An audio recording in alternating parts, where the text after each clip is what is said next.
또 하실 얘기 있으시면 하십시오. 목사님 첫째 시간에 말씀하셨던 그 도구마 깨시겠다고 하셨던 그 분은 지금 어떤 모습으로 목회하시는지 예, 궁금하네요. 국내에 있지를 않고 미국 나가가지고서 뭘 하고 있는 것 같더라고요. 미국 나가서 뭘 하고 있는데 이것도 저것도 아닌 것 같아.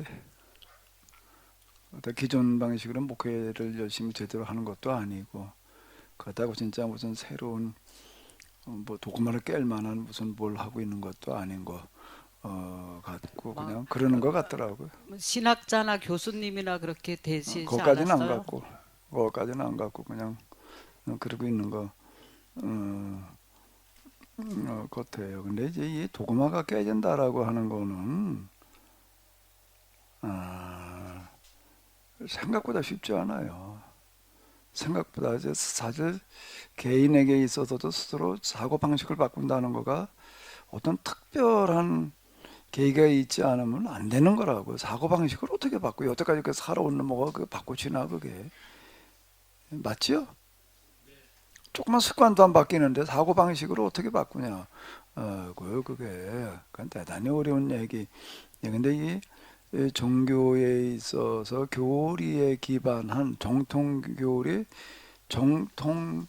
교리 그리고 그게 전통 오랜 동안 시간 속에서 누적된 그 전통을 이어받고 있는 그 위에 세워진 도구마라고 하는 거는 그건 그렇게 깨질 수 있는 게 아니라고요. 그거는 욱하는 뭐 무슨 감정 가지고 깨질 그런 노릇도 아니고 그거는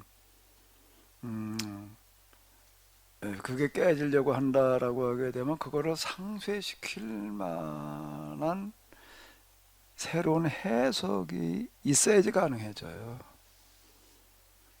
그래야지 그게 가능해지지. 그거 없이 그냥 야 이제 우리가 이게 뭐 도구만 바꿔보자 말이야. 그게 그 자체 내에서는 나올 수가 없어요. 그 밖에서부터 들어오는 뭔가가 있어야 되는데 에, 밖에서부터 물론 자체 내에서들도 뭐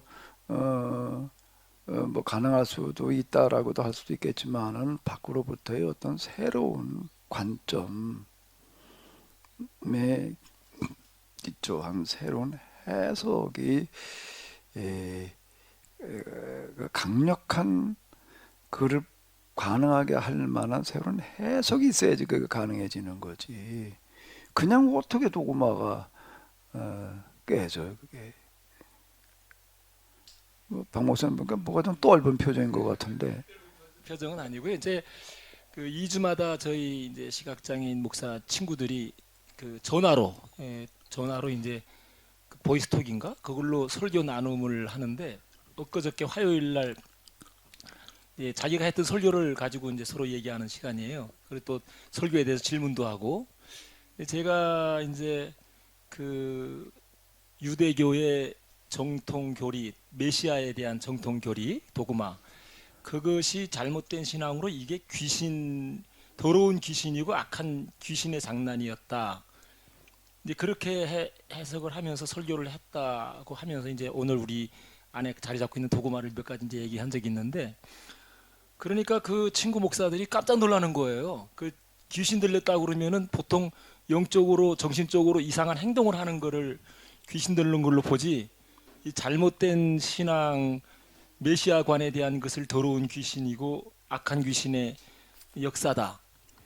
처음 들어보는 것 같더라고 그거를. 그래서 어떻게 그렇게 봤냐 이거예요. 그래서 그거 뭐 또 캐노시스까지 얘기하면 너무 시간이 많이 걸리니까 그래서 간단하게 이렇게 좀 이제 그 쭉 좀 얘기를 했더니 상당히 신선하게 받아들이긴 하는데 그거를 그렇게 새롭게 보아나가는 거는 참 쉽지 않을 거다 생각을. 그러니까 또 모임 끝나고 나서 근데 자극은 받았지만 쉽지는 않을 거다라는 생각이 들고 이 예수님이 오셔가지고 그 정통교리 메시아관을 깨뜨리는 작업을 했는데 예수님이 다 하지 못하고 그 이후에 사도들에 의해서 바울에 의해서 정말 지난한 싸움을 했기 때문에 오늘 조금 그 시대에 조금 이해를 했던 것인데 오늘 우리 기독교인들도 유대인의 메시아관을 그대로 가지고 있는데 커져야 되고 높아져야 되고 지배해야 되고 군림해야 되고 그래서 교회가 부흥 성장해야 된다는 이 이데올로기에서 벗어나지 못하고 다들 거기에 지금 갇혀 있는데 이것도 지금 새로운 해석 메시아가 작아져야 되고 낮아져야 되고 이런 쪽으로 해석을 해놓지 않으면 이 잘못된 도구마에서 벗어나기가 참 어렵다.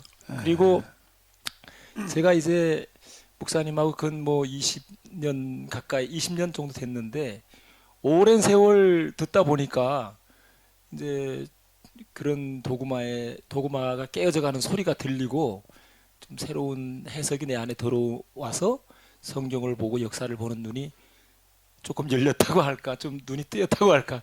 육체의 눈은 그대로인데 그런 생각이 듭니다. 예, 그러니까 지금 박 목사님 얘기도 뭔가 하게 되면은 그런 내 안에 그동안 누적되어져서 화석화된 화석이라는 게 돌멩이가 됐다는 얘기 아니에요. 돌멩이가 되는 건 내 안에 담석만 있는 게 아니라고. 예, 여러 결석만 있는 게 아니고 우리의 신앙도 이게 돌덩어리가 되어져 있는데 이걸 어떻게 이제 깨트려서 내보낼 거냐. 그 결석 이런 것들도 큰 거는 그냥 못 끄집어내고 다뭘 초음파를 깨더라고.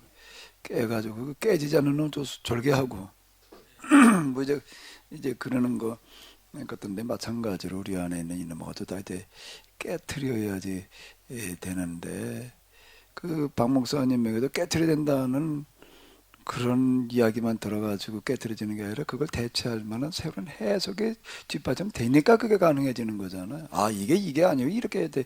이런 거였구나. 이렇게 해석될 때 그게 가능해졌던 거죠. 그죠?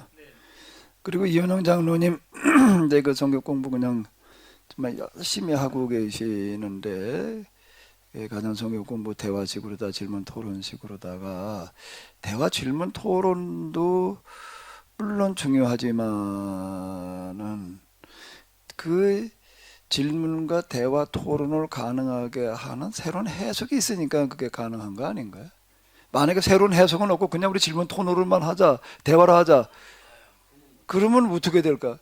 그건 거기에 붙드는 거예요. 그거는요. 그동안 해왔던 거 다시 그 결론에 돌아가고 만다. 그럼 그게 어떤 하나의 신선함을 주기는 어렵다고요. 그죠? 맞는 거죠. 근데 이거를 방법도 그는 일방적으로 설교하고 그냥 일방적으로 받아들이기만 하다가 내가 직접 질문도 하고 또 그 다음에 그걸 가지고 서로의 생각을 들어보는 토론도 하고 이것도 이제 색다른 거고 그건 이제 새 부대예요. 이제 부대 방법이야. 근데 이제 그 다음에 또 뭐가 있어야 되는 거지요? 그렇게 가지고 해석을 해보니까 그동안에 우리가 알고 있던 것과 전혀 다른 해석이 가능해지는데 전혀 다른 해석이 가능해졌다고 하는 것만 가지고 되는 거야. 근데 그게 가만히 서로 이렇게도 생각했고 저렇게도 생각해 이게 맞는 거예요. 이제 새로운 해석이. 그동안에 우리가 잘못 알고 있었구나. 이렇게 되는 거잖아요. 그러니까 그게 상승작용을 일으키는 거죠. 그게 이제 새술을 새부대에 담아야 되는 거예요. 이게요. 새술만 가지고 되는 것도 아니고 새 부대만 가지고 되는 것도 아니고 그러니까 새술을 새부대라는 얘기가 바로 이제 이런 얘기인 것 같아요. 그러니까 그게 이제 진지하게 하는 사람들은 여기서 뭔가를 그래도 얻는 게 있잖아요. 예, 예. 그게 몇 번 하고 나니까 더 이상 할 게 없어가 아니라 이건 뭐 무궁무진한 거야 다시. 무궁무진. 이건 뭐 성경을 다 이렇게 한번 해석해 보려면 죽을 때까지 해도 안 될 노릇이고 이게. 예. 이렇게 그러니까 이거는 뭔 얘기가 되는가 하면 이제 미천이 딸리질 않는 거예요. 미천이 좀 이제 2000년대는 콘텐츠 시대인데요. 콘텐츠 시대예요. 계속 새로운 콘텐츠를 얼마나 내놓을 수 있느냐라는 그런 싸움인데 1탄, 2탄, 3탄 계속 나가야 된다고. 한 2번 쏘고 나도 없으면 이제 그 뭐 이제 미천이 떨어지는 건데, 근데 지금 저희가 조건에 들어가는 이거는 미천이 계속 보내도 별로 딸릴 것 같지 않더라고요. 예? 보는 것마다 다 새롭게 보이니까 이게. 그러니까 이게 분야가 또 이게 역사에다가 뭐 성경만이 아니라 그냥 신학에다가 뭐 이게 다 그냥 에, 들어있다가 보니까는 이건 뭐 우리가 미천 딸릴 걱정은 안 해도 될 것 같아. 그러니까 그게 뒷받침 될 때 이게 가능한 거예요. 그러니까 이제 학교에서 뭐 교수님들이 얘기하는 도그마의 한계성, 위험성 지적한 얘기 듣고 나가지고서 그러면 도그마를 깨야 되겠다. 그 기존에 얘기하는 것들을 이제 거부하는 쪽으로다가 나가기 쉬워요. 저건 아니야, 틀린 거야. 이렇게 나가기 쉬운 거예요. 그럼 이제 그건 잘못 간 거예요. 기존에 그렇게 한 거를 다시 해석하는 쪽으로 나가야지. 아, 이게 잘못된 거가 아니라 이거는 그 시대의 산물이야.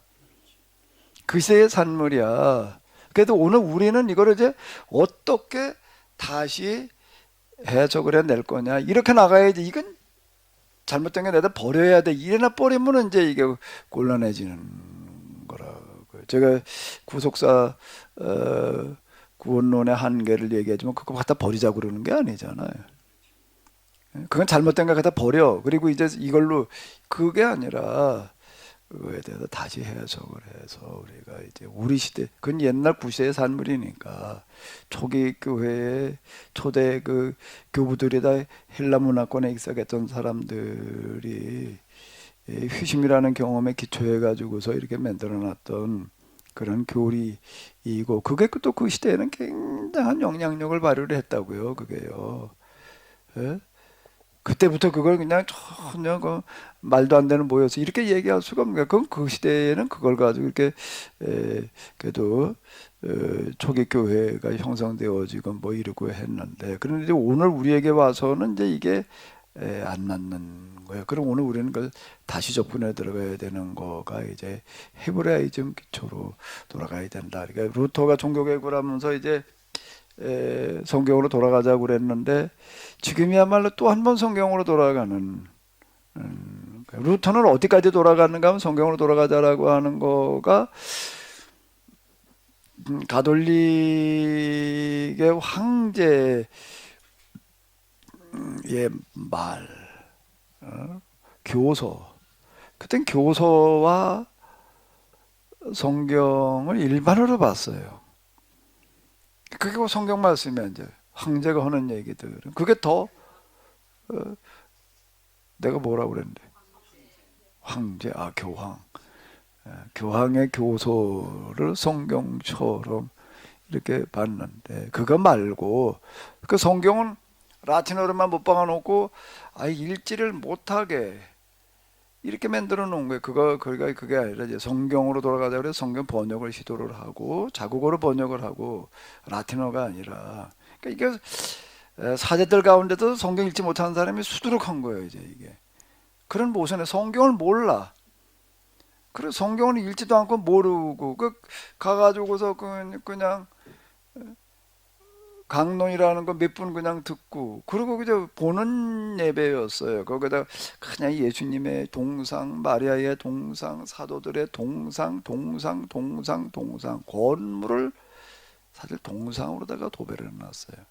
오래된 그 가톨릭 교회들, 중세교회, 요즘 것 말고 중세교회 그 성당을 가보게 되면은요, 그 기둥도 그렇고 무슨 받침 돌멩이 하나하나가 다 조각이 돼 있어요. 그 뭐 짐승을 다 만들어 놓기도 하고 뭘로 돼가도 아주 맨 동상. 그래가지고 가서 이제 그걸 보게 만들어 놓는 거야. 이제 보고 거기다 또 그 다음에 또 하나 뭘로 동상으로 시작거리를 해놓는가 하기는 또 하나 뭐죠? 그림이야. 이건 뭐 벽에다가도 그림, 천장에다가도 그림. 베드로 성당 천장에도 그림, 그냥 천장이 아니야. 그림판이에요. 거기 뭐가 그려져 있죠?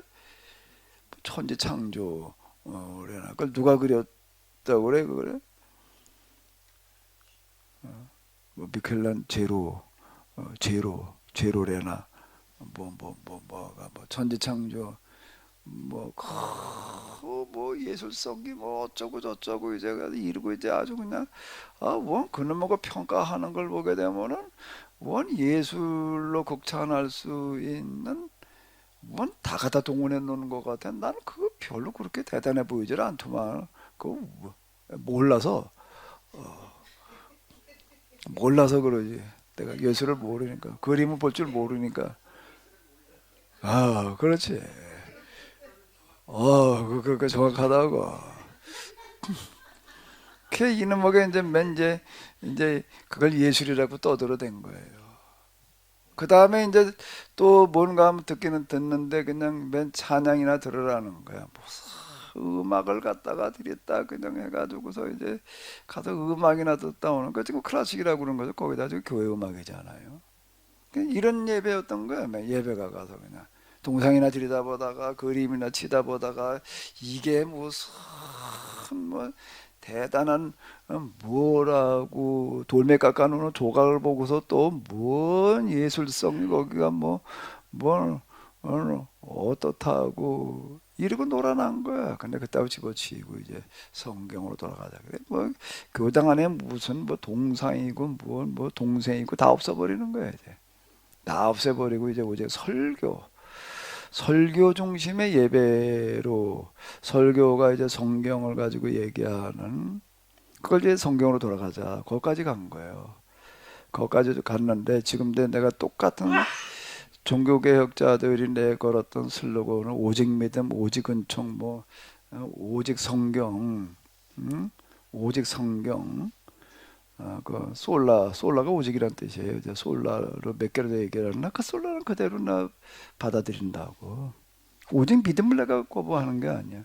오직 은통을 거부하는 것도 아니고 오직 스크립툴라 성경도 나는 거부하는 게 아니고 받아들이는 거. 근데 성경으로 이제 어디까지 돌아가는가 하게 되면 본래 성경의 기반인 구약법으로까지 돌아가자. 이 기약법에서부터 출발하는 헤브라이즘의 기초를 두는 데까지 돌아가야 된다. 자, 이렇게 내가 얘기를 하는 거라고. 그러니까 기존의 거를 버리는 게 아니라 이제 누적돼 내려온 전통 교리 도구마를 버리는 게 아니라 뭐라는 거라고요? 다시 해석을 하는 게 있어야지 이게 바뀌어지는 거죠. 그건 없이 그냥 구호만 가지고서 이게 되나? 구호를 가능하게 하는 총알이 있어야 될 거 아니에요. 그래도 지금 여기 남아 계시는 분들은 새롭게 해석한 내용이 뭔가 그래도 와닿는 게 있으니까 여기 지금 아직 붙어 계시는 거죠? 그게 있으니까. 아닌가? 문 목사님 심심할 거 같대. 어디 한마디 해봐. 먹물 목사님. 예, 잘 붙어 있습니다. 그 목사님은 그 목사님 안에서 도구마가 뭐 좀 깨진 게 있나? 원래 깨질 도구마도 없었나? 저는 원래 좀 그 학생 때도 그렇고 좀 약간 야성이 좀 있었긴 했는데 네. 질문이 좀 많이 있었긴 했지만은 뭐 저도 뭐 기존의 신학교 배우고 한 거에서 크게 벗어나지 않았죠. 근데 이제 캐노니스를 2004년도에 하기 시작하면서 공부를 좀 하면서 그 궁금하고 질문이 많았던 거. 그래서 저 나름대로는 이제 그런 정성적인 그런 흐름, 감리교 안에도 그런 게 있긴 하니까 이제 그런 관심이 좀 많이 있었고 그런 쪽으로 좀 집중해야 된다는 생각을 많이 했고 믿음으로 구원받는다는 거에 대해서 많은 질문이 좀 있었긴 한데 제 깊이가 그게 안 되니까 이제 그거에 대해서 그냥 저 나름대로 그 성화라든지 이런 데에 내가 주로 초점을 맞췄는데 이제 캐노니스를 하게 되면서 이제 그런 생각들이 적극적으로 저한테는 굉장히 도전이 됐고 공감이 됐고 저는 어차피 계속 이제 뭐 목사님 그 계속 가르치시고 하는 이런 과정을 주로 따라왔기 때문에 그러면서 자연스럽게 또 그냥 단지 뭐 듣고 하는 게 아니라 목사다 보니까 계속 설교 작업을 하고 어떻게든 이런 관점에서 성경을 전체적으로 해석해 봐야 되겠다는 생각을 가지고 있어 부족하지만 그런 관점에서 나름 뭐 새벽기도 어느 순간에 이제 새벽기도부터 해서 성경 전체적으로 한번 해석을 해봐야 되겠다 이런 생각으로 하다 보니까 이제 그런 관점이 많이 그래도 어쨌든 부족하지만 형성이 됐던 것 같아요. 문 목사님 그동안에 얘기하는 걸 내가 옆에서 들으면서 듣는 느낌은 그래도 막 새벽 예배에 뭘 한다 그러는데 교인들 들으라고 하는 소리가 아니라 스스로 자기를 향해서 하는 소리 같더라고. 아닌가? 맞습니다. 그런 거 해석해 나가면서 목사님 자신에게 그게 큰 의미로 다가오니까 그러고 말하고 있는 거죠. 그렇죠. 그리고 일단 교인들 나한테는 별 의미가 없는데 교인들이 그냥 열심히 들으니까 하는 거예요? 아니면 목사님한테 먼저 의미로 다가오는 거예요? 제 자신이 바로 서는 만큼 교인이 설 수 있다. 이게 이제 제 목표이기 때문에 아직도 제가 그런 부족함을 뭐 계약 이해나 영성적으로 그런 것들에 대한 한계를 많이 느끼기 때문에 그 부분에 좀 더 집중해 왔던 것 같아요. 그건 저 자신을 돌려놓고 보더라도 세미나 20년인데요. 매번 세미나를 진행할 때마다 하는 내용이 뭐 옛날에 했던 거 뭐 그냥 그대로 쏟아낸다고 이거보다 다시 해석해 나가는 어떤 그런 것들이 나 자신에게 많은 어떤 영향을 주는 거더라고요. 나 자신에게 내 스스로가 전국에 새롭게 다가오는 이런 부분들이 이제 있는 거고 그래서 이제 어쨌든 제가 그 세수로 세부대라는 얘기가 이제 저한테 이렇게 이제 다가왔던 어떤 그런 거고요. 그것 때문에 그까지 오는 거예요. 그것 때문에. 그러니까 이때 우리가 도구마 신앙에 빠지지 않으려고 한다라고 하게 되면은 이 도구마를 대체할 수 있는 새로운 관점, 새로운 해석이 있어야지 이게 벗어나는 거지. 그거 없이는 안 돼. 그럼 이제 사도 바울의 설교를 통해서 우리가 이런 부분을 조금 한번 이렇게 살펴보자. 사도 바울의 설교 가운데서 이제 루스드라에 가가지고 설교하던 걸 이렇게 보게 되면 루스드라에 가가지고서 이제 안전뱅이를 만나잖아요. 안전뱅이가 주목하여 봤다는 거는 이 사람이 사도 바울의 설교를 들으면서 거기에 뭔가 공명이 일어났던 것 같아. 그러니까 주목이 되는 거지. 집중이 되는 게 졸지 않는 거가 공명되는 게 부분이 있으니까 집중이 될 거 아니에요.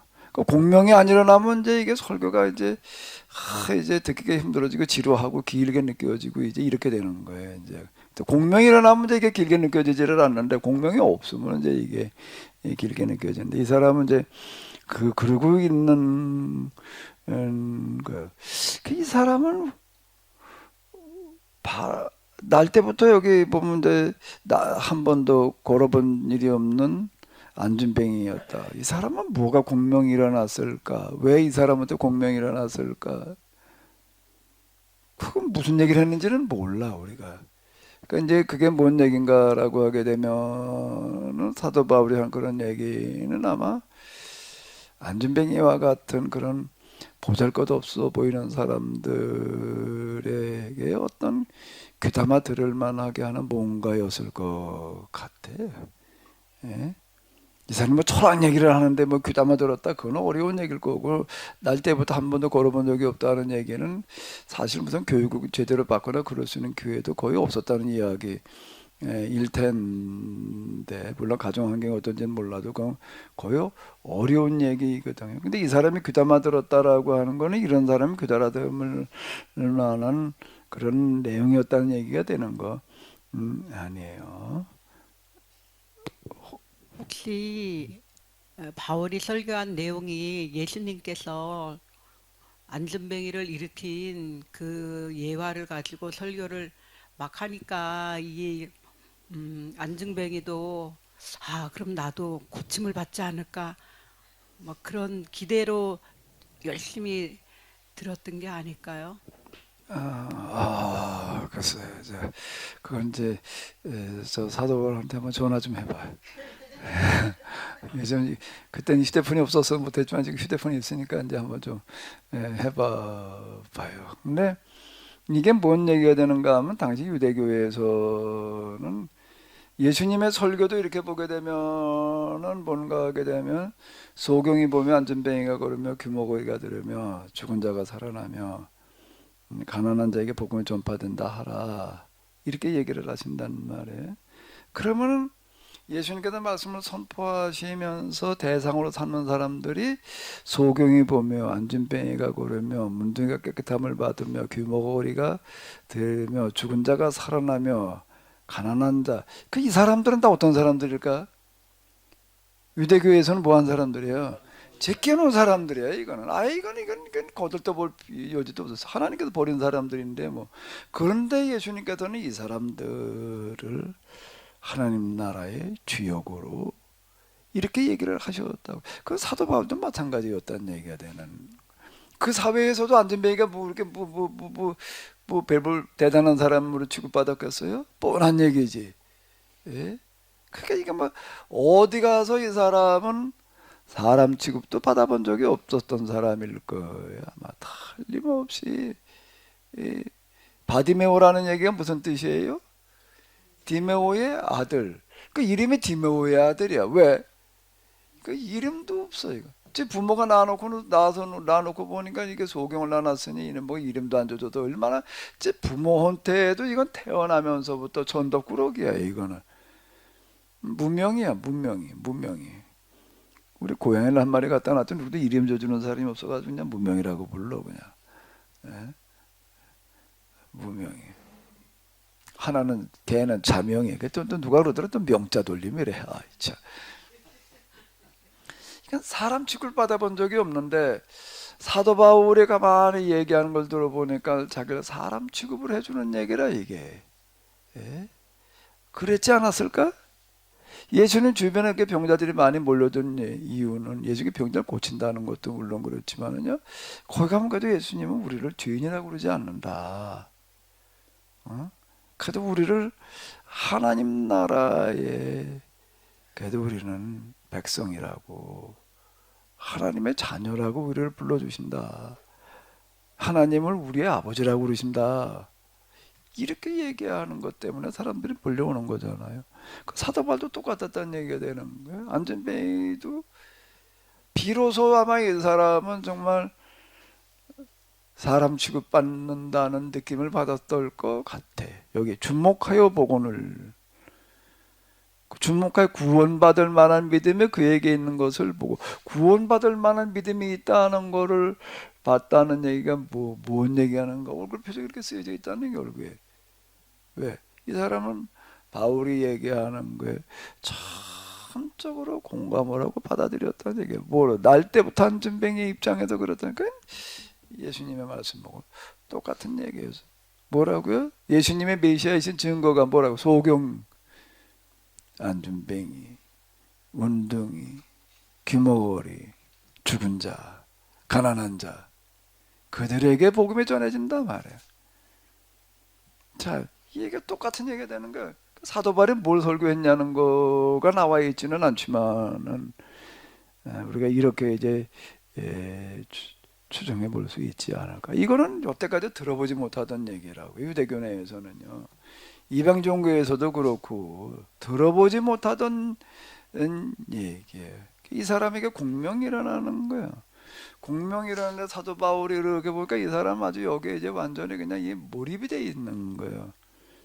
몰입이 돼 있어요. 그래가지고 뭐라고 그러지? 네 발로 바로 일어서라.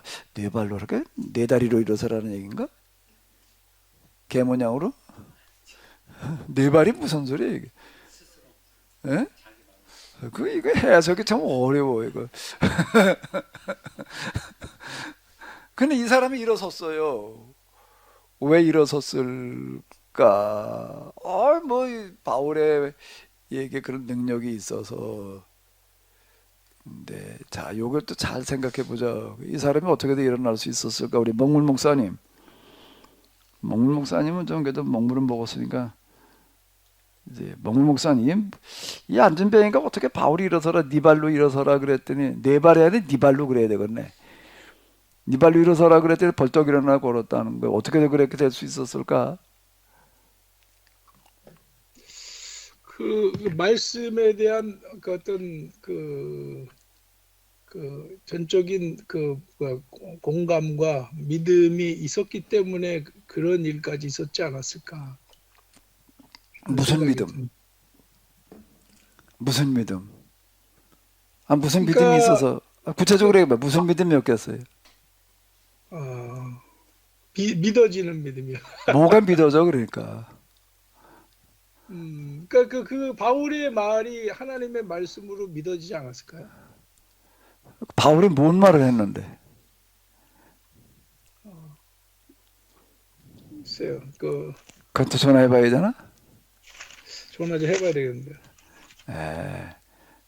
물론 그런 것들이 다 동반되는 건데요. 다 동반되는 건데요. 틀림없이 주목하여 복음을 가지고 해석을 해보자고요. 주목하여 본다는 거는 뭔 얘기를 하고 싶으셔? 주목한 거는 바울이 그 사람을 주목했다는 건데 목사님은 계속 거꾸로 그 안전뱅이가 바울을 주목해 본 걸로 계속 거꾸로 얘기하시고. 아니 거꾸로 바울이 주목해 보기도 했지만은 왜 주목해 보는 거예요? 이 안전뱅이가 또 먼 산 쳐다보고 딴생에 빠져 있어서 봤던 얘기야? 바울이 주목했는데 그 전에 누가 주목하는 거야? 안전뱅이가 바울의 말에 주목하니까 주목하는 거지. 지금 그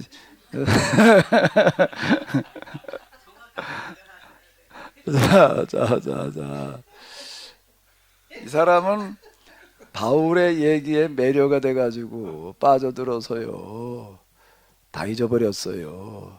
아무것도 생각이 안 나고 바울의 얘기만 듣고 있는 거예요. 거기 빠져들어갔어요. 어떻게 됐다고요?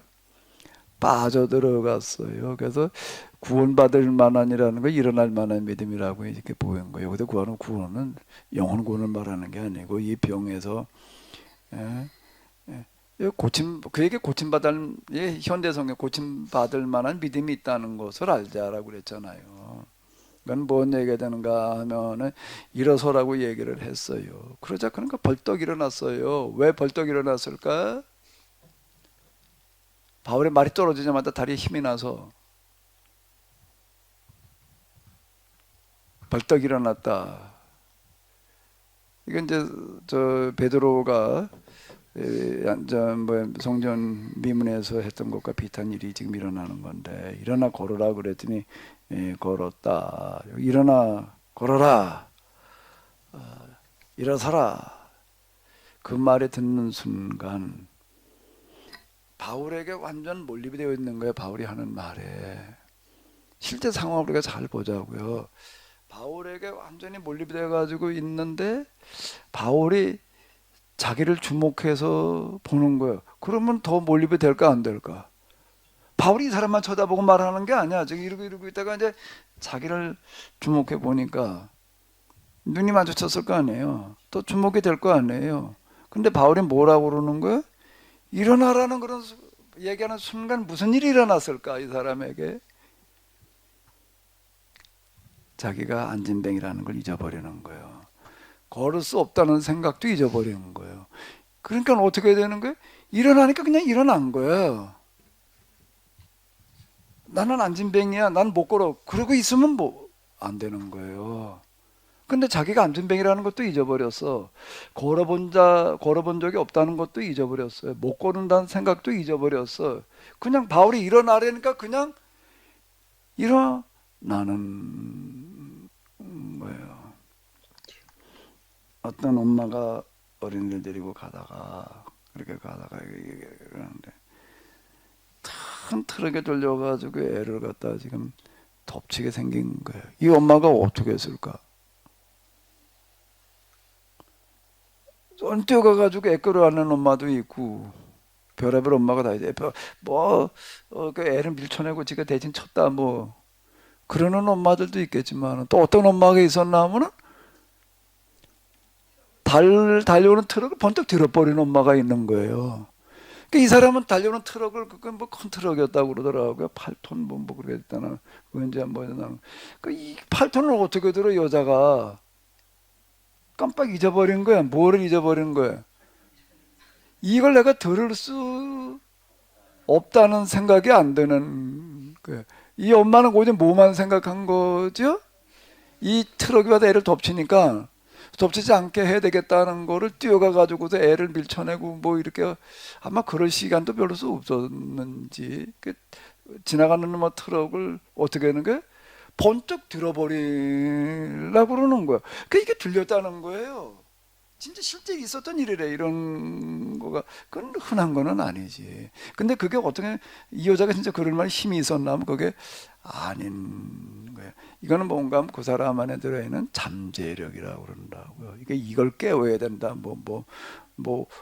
혼의 잠재력 뭐 이런 얘기를 이제 얘기하는 사람들도 있고 이제 그러는데요.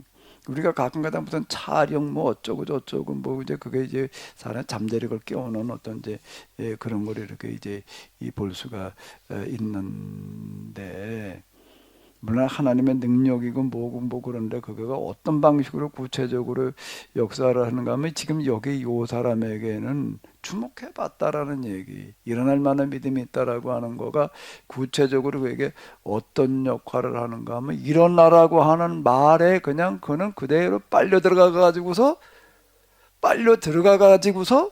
나는 못 걸어본 적이 없어라는 생각을 잃어버릴 만큼 이 사람 여기에 몰두한 거예요. 그러니까 일어난 거예요, 그냥. 너무 비약인가? 비약일까요? 이런 거라고요. 그러니까 이런 부분들은 우리가 성경이라고 하는 어떤 이런 부분들이 우리 집회 같은 거 할 때 사람들 그냥 거기 뭐 강사가 나와서 그냥 뭐 강사의 자격 조건 중에 하나 울리고 웃기고 자유자료에 해야 돼 그냥. 예? 그죠? 그렇죠. 진짜 유능한 강사들 그러잖아요. 그냥 다 울리고 웃기고 그냥 그 빨려 들어가는 거예요. 그냥 빨려 들어가 가지고도 그냥 주여 삼창구로 통성기조 하자고 그러니까 그냥 다 거품 물고 그냥 한단 말이에요. 그러니까 거기서 무슨 방언도 터지고 뭐도 터지고 뭐도 일어나고 뭐 이런 현상들이 일어나는 거라고요. 아니 거긴 몰입이 될 때 집중이 될 때 나타나는 거지. 예? 거긴 뭐 방언 받았다는 얘기가 다 그런 얘기 아니에요. 참 몰입해가지고 기도할 때 방언도 받고 무슨 일도 일어나는 거지. 그냥 뭐 이 생각 저 생각하고 앉았는데 그건 아무것도 안 되는 거예요. 그러니까 이게 만약에 그러니까 구원받을 만한 믿음이 있다는 거를 주목해봤다. 그만큼 바울의 얘기가 몰입해 있었다는 얘기가 되는 거예요. 뭐 바울이 주목을 했다고? 바울이 주목을 하고 저 사람은 그런 보재기를 냈나? 예?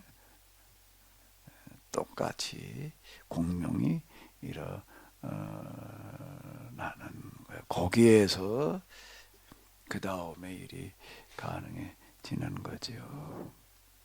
근데 그 몰입이 혼자 씨름하고 기도하면서 그렇게까지 가면은 좋은데 이게 쉽지가 않아요. 그건 쉽지 않아요. 제가 여기 기도하러 댕겨 보니까는요, 산에 이거 뭐 가가지고 쭈그리고 앉아가지고서 뭐 이게 내가 그 몰입한다는 거가요. 앞에서 강사가 웃기고 울려주고 그러면 좀 쉬운데, 그리고 같이 그냥 아멘 하면서 그냥 따라가 주면 좀 쉬운데 이게 그냥 혼자 덜러덩 기도하러 와가지고서는 이게 참 만만한 노릇이 아니더라고요. 근데 어쨌든 어떻게 돼가지고 몰입이 돼야 되는 거예요. 이게.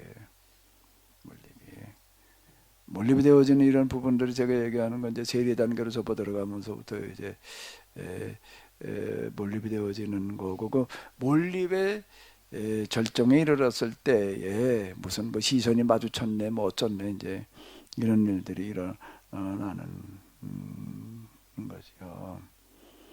뭐가 그러면은 이 안진뱅이 이렇게 몰입시켰는가 하면 아직까지 들어보지 못한 얘기를 하고 있는 거야. 무슨 들어보지 못한 얘기?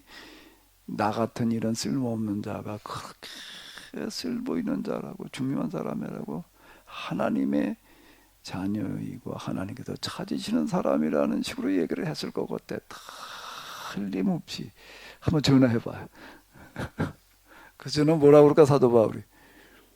하도 오래된 일이라 나 다 잊어버렸는데 그럴 것 같아. 거기에서 이 얘기는 무슨 얘기, 왜 내가 이렇게 단정짓다시피 얘기를 하는가라고 한다면 사도 바울이 한 말을 입증시키는 거예요. 하나님께서는 뭐 이런 자도 쓸모 있는 자다라고 하는 식으로 얘기를 했는데 이 사람을 진짜 고침받아도 틀림없이 이 사람은 그 위에 진짜 쓸모 있는 사람이 됐을 거예요. 이 사람이 그 무슨 일을 하고 돌아다녔을까?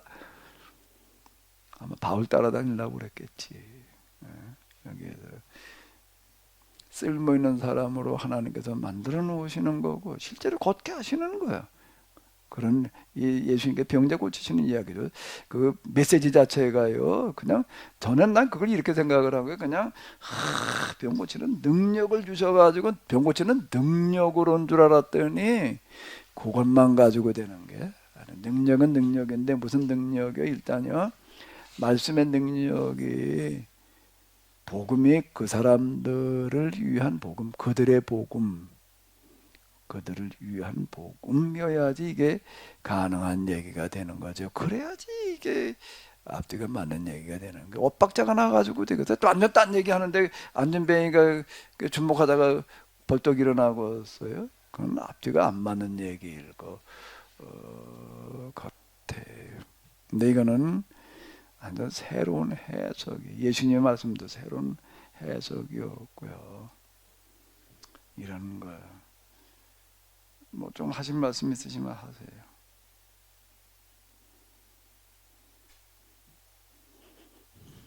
자, 이 지금 제가 해석해 나가는 방식은 저는 이렇게 생각을 합니다. 이런 해석 방법을 영성으로 어쩌고 저쩌고 이렇게 얘기를 하고 그러는데 문학 비평, 내러티브 디올로지, 이제 설화 비평, 뭐 우리말 또 서사 비평 이렇게도 얘기를 하더라고요. 그건 뭔가 하면 그 당시의 상황 염두에 두면서 뭘 활용을 하는 거죠?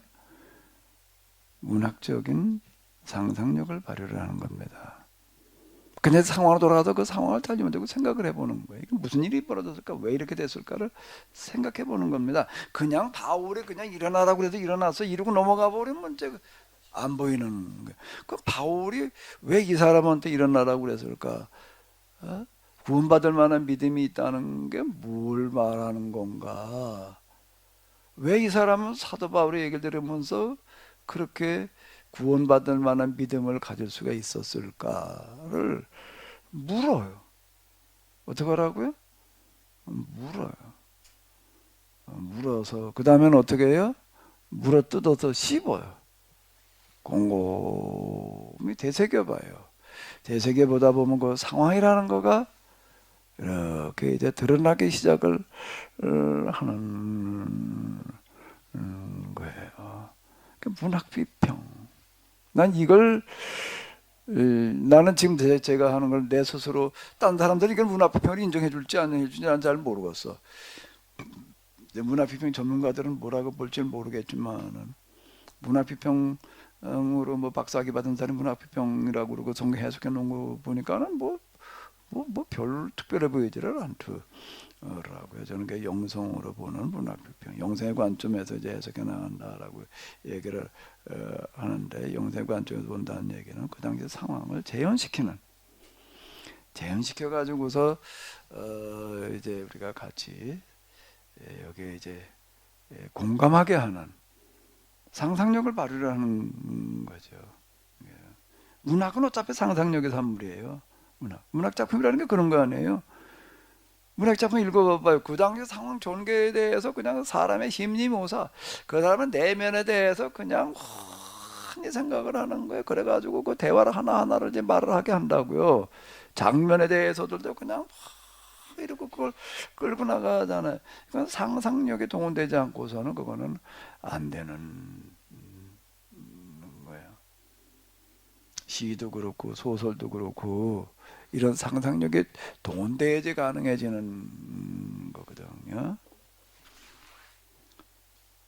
그리고 사도 바울이 그 다음에 이제 이 사람이 일어나고 나서 사람들이 놀라가지고 이제 신이 왔다고 그러고 달라지니까는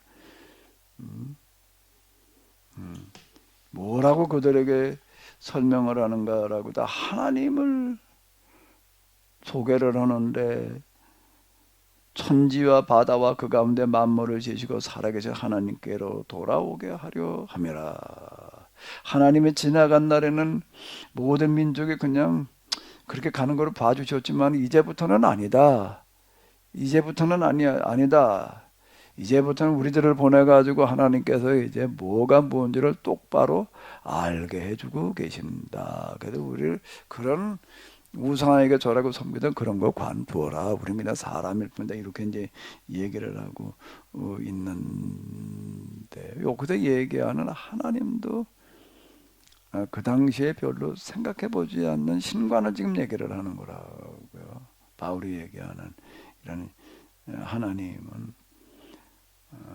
유대인들은 자기들에게만 여호와는 유대인들만의 하나님이에요. 근데 여기서 사도 바울은 그 하나님이 유대인만의 이스라엘만의 하나님이 아니라 어떻다는 거야? 모든 만민의 하나님이라는 거예요. 그런 개념은 없었어요. 다 자기들의 하나님에 따로 여호와는 유대인의 하나님이야. 다 그렇게 알아. 그런데 바울의 여호와는 유대인만의 하나님이 아니라 모든 사람의 하나님이야. 이건 없던 얘기야. 이게 그 해석이 따라가 줘야지 가능한 얘기지. 유대인만의 하나님 이러고 있고 제우스는 뭐 헬라의 하나님 뭐 이러고 있던 시대인 거예요. 제우스도 아니고 뭐도 아니고 다 여호와 그분만이 만민의 하나님이고 이분만이 진짜 살아계신 유일한 하나님이야. 이렇게 얘기를 하고 그 이제 유대인들은 야 너희들 무슨 신입니까? 넌 무슨 그건 다 아니고 우리 하나님만이 진짜 이렇게 얘기하는 수준이야 이제. 그러니까 너도 이 신 믿어. 너도 이 신 믿으려면 어떻게 너도 유대인이 돼야 돼. 개정절차 밟아. 근데 사도 바울은 본래부터 하나님은 세상 모든 사람들의 만민의 하나님이셨어. 태어난 만물을 다 그분이 만드셨고 그분만이 진짜 하나님이셨을 때 몰라가지고서들 그랬던 거야. 몰라가지고서 그냥 우상을 갖다가 그 신이라고 그러고 섬기고 그러고 있었던 건데 이제 예수님을 통해 가지고 우리에게 뭐가 드러났는가 하면 하나님 그분이 유일하신 모든 만민의 하나님이라고 하는 게 드러났다. 그러니 이제 예수님을 통해서 본래부터 계시던 창조주 하나님에게로 돌아와라. 요렇게 얘기를 하는 거예요.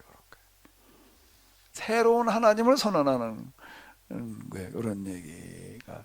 그러니까 이제 여기에 이렇게 얘기를 할 때 안전병이 일어나고 뭐 그런 일들이 일어나는 능력으로만 본 거야. 사도바울은 능력을 받아가지고서 한전뱅이가 일어나고 말이야 뭐 수건을 던져놓을 때 막 귀신도 쫓겨나고 능력 성령의 능력에 능력받아. 내가 그렇게 생각한 것도 아니야. 지금 교회 나갔더니 그냥 맨 오는 강사마다 목사님마다 맨날 그냥 그렇게 얘기를 하니까 뭐 지금 나가면 뭘 알아? 가만히 생각하면 진짜 그럴 것 같아. 능력 받으면 그렇게 될 것 같아가지고 능력 받아야 되나 보다. 근데 그 능력을 가능하게 하는 해석이 있어야 되는 거야. 이거는 이제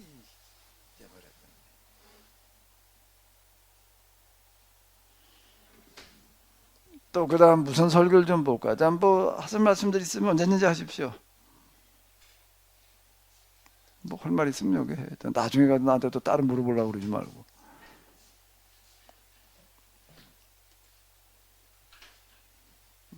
혼자 과외 공부 받으려고 그러지 말고 여기서 얘기를 하셔.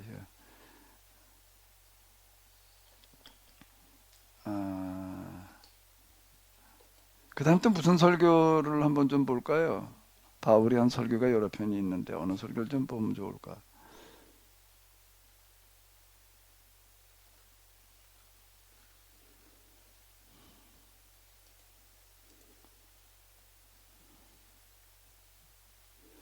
요거 전에도 봤었지만은요.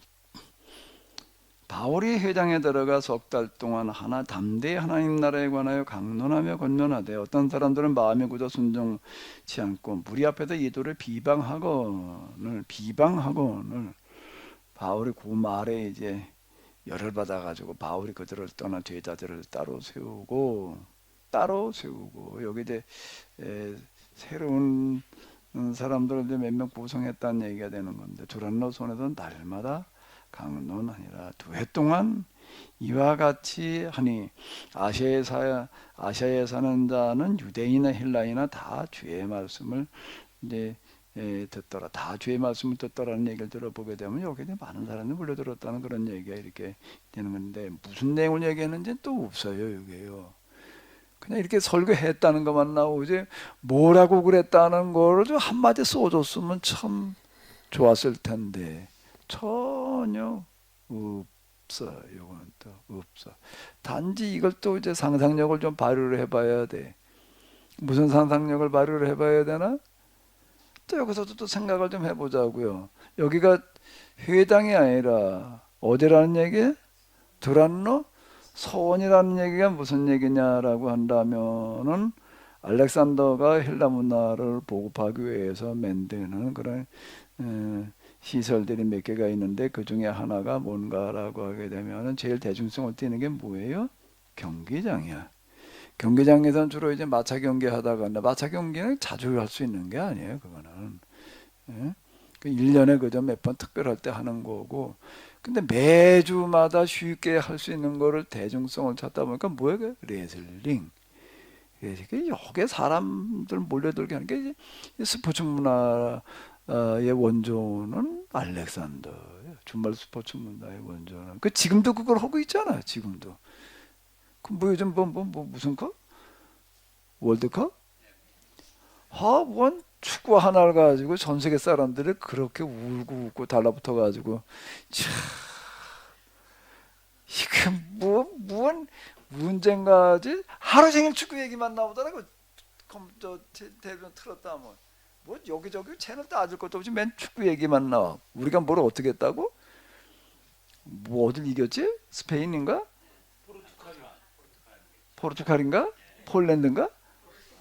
포르투갈을 이겨가지고서 16강에 진출을 했다나? 16강 진출했는데 그때 마침 또 우루과이인가는 또 어딜 이겨줬어요? 또 가나를 이겨주고 다 질 것 같았는데 이제 그냥 이제 언저리 타임 몇 분 더 주는 그 시간대에 또 손흥민이가 또 몇십 메터 혼자 공을 몰고 가가지고 몇 사람 둘러서 삥 둘러서 있는 틈방으로다가 그것도 또 다리 사이로다가 다리 사이로다 쓱 내주니까 또 쫓아왔던 누구지 그거 저기가 어우 축구 선수 이름들은 다 잘 아시네. 이정수 권사인가 알지? 누구야? 모르는 사람도 있네. 또 황희찬이 또 손흥민의 볼을 몰고 가는 걸 보고 또 죽어라고 또 기쓰고 또 같이 다리를 쳐줘가지고서는 또 그래도 둘이 그냥 하나는 다리 사이로 빼주니까 또 그것도 사놓아가지고 집어 넣으니까 이게 중간에 그저 넣은 것도 아니고 이제 다 끝났단 말이야. 이제 45분 끝났고 이제 몇 분 더 주는 시간에 넣어놓으니까 이게 더 이제 극적인 장면을 연출하는. 근데 그걸 난 처음에 극장골이라고 그래가지고 이게 극장에서 뭘 한다는 얘기인가 그랬더니 극적인 장면을 연출하는 꼴이라는 얘기인가?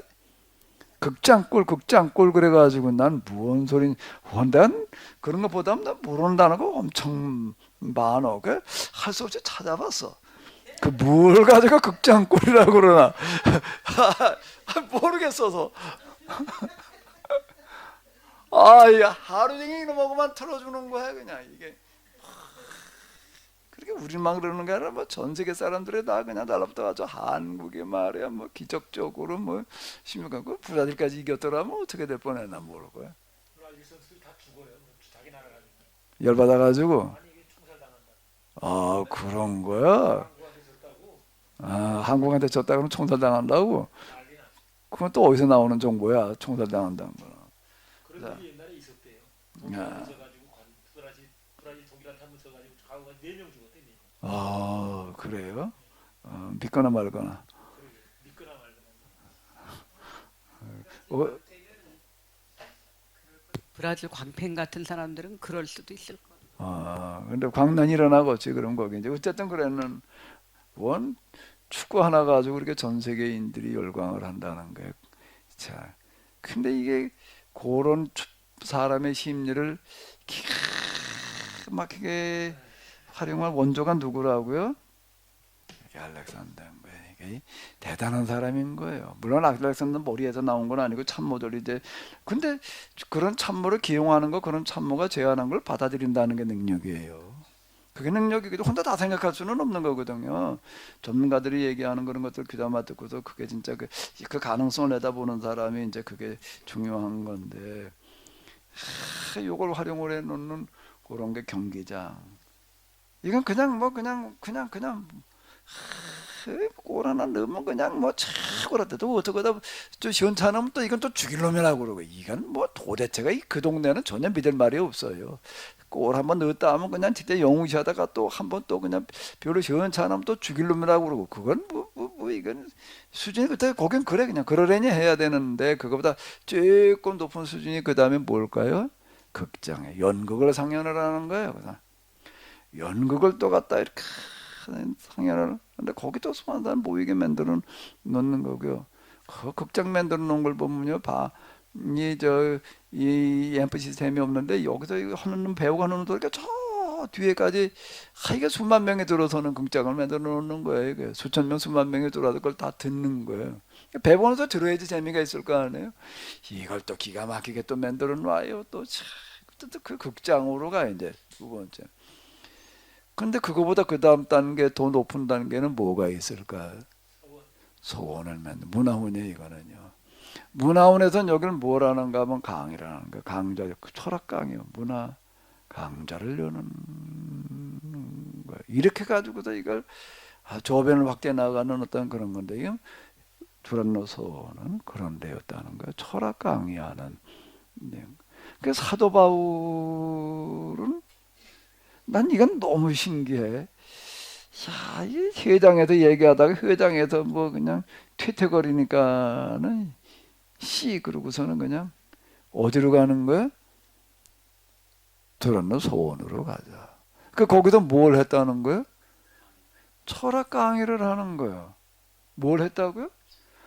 그러면은 두란노손에서 철학 강의하는 사람도 헬라 철학의 전문가들이나 얘기하는데 거기는 아무나 가가지고 얘기할 수 있는 데가 아닌 거예요. 그 얘기 자체는 뭔가 하면 사도 바울은 거기 가서 뭘 할 만했다는 얘기예요?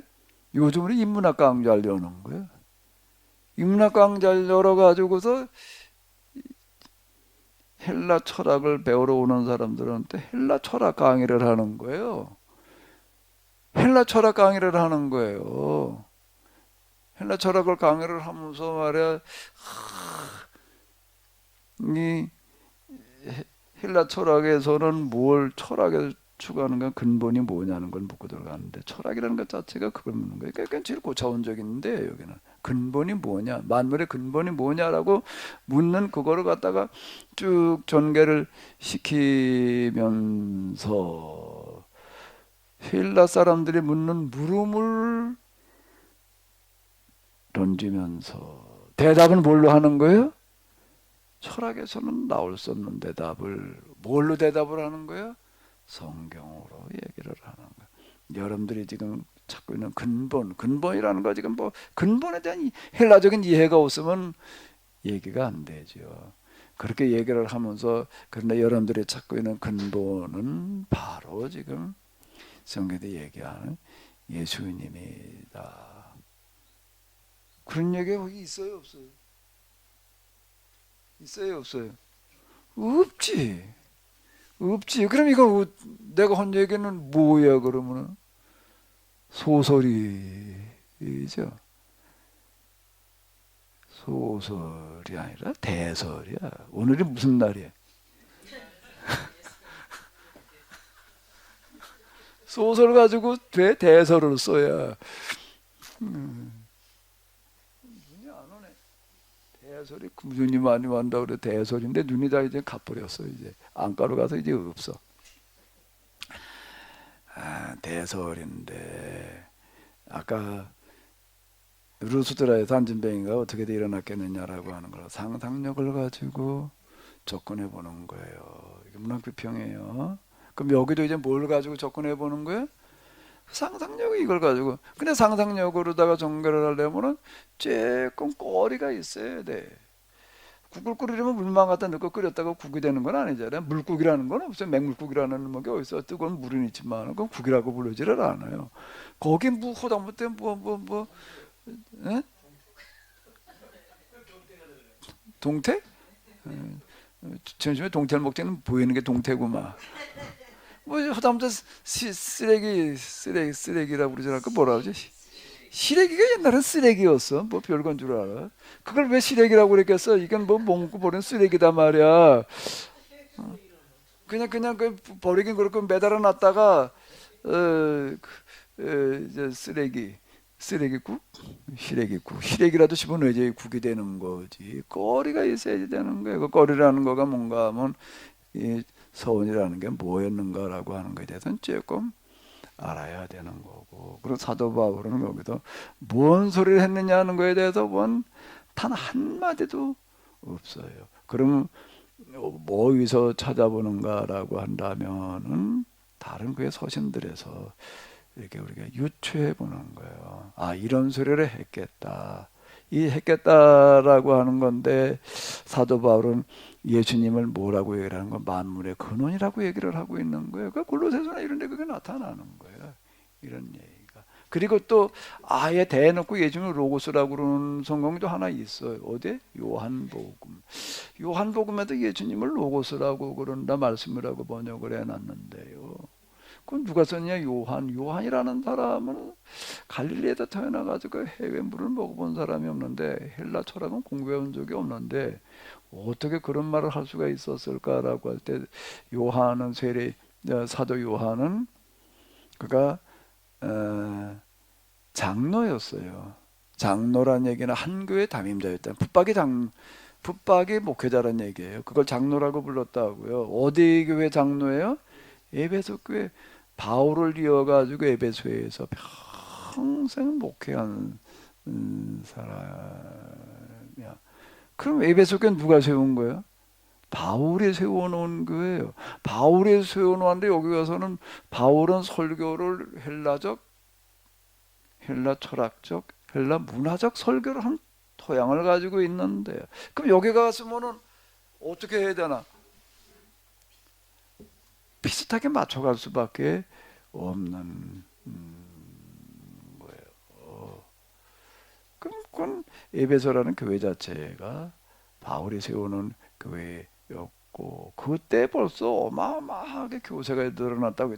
말뚱만 박아놓고 교인도 몇 명 없었어. 그래서 사도 요한이 가서 했어. 그런데 요한이 가서 지멋대로 할 수 있는 부분이 있었겠지만 요한 공동체로 만들어져 갈 수 있겠지만 이건 그 이전에 바울 공동체였어. 바울 공동체도 에베소에서 무슨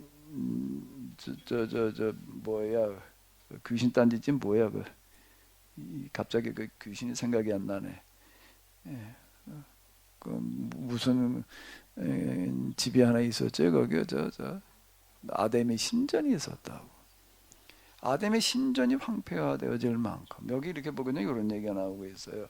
아시아에 사는 자는 유대인이나 헬라인이나 다 주의 말씀을 듣더라라는 이런 얘기는 이때 들은 사람들이 에베소에 사는 사람들은 에베소에서였지만 다른 지역에서 온 사람들은 돌아가 가지고서 거기서 교회가 세워졌다는 얘기가 되는 거예요. 그러니까 사도 바울은 여기서 에베소의 교회 하나만 세운 게 아니에요. 아시아 곳곳에 바울로 말미암아 교회가 세워졌다. 그건 뒤에서 나와요. 그런 얘기가 나온다.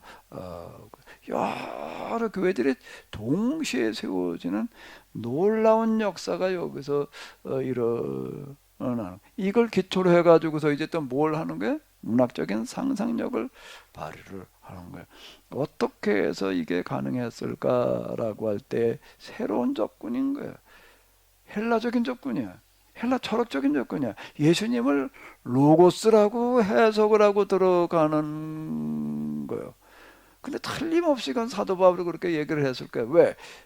초대교회 지도자들, 사도시대 지도자들 가운데에서 이렇게 두란노 서원에서 헬라 철학 강의를 하고 해석을 해낼 수 있는 사람은 바울밖에 없으니까, 우리가 알고 있는 정보에 의하면 바울 이외에는 그렇게 할 수 있는 사람이 없어요. 누가 해?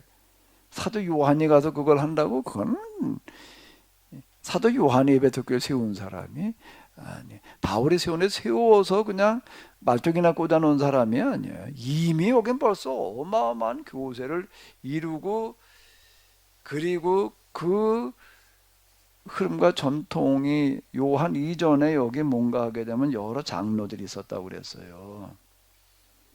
여기 이제 20장에 보게 되면은 사도 바울이 지금 예루살렘으로 올라가면서 뭘 하는가라고 하게 되면은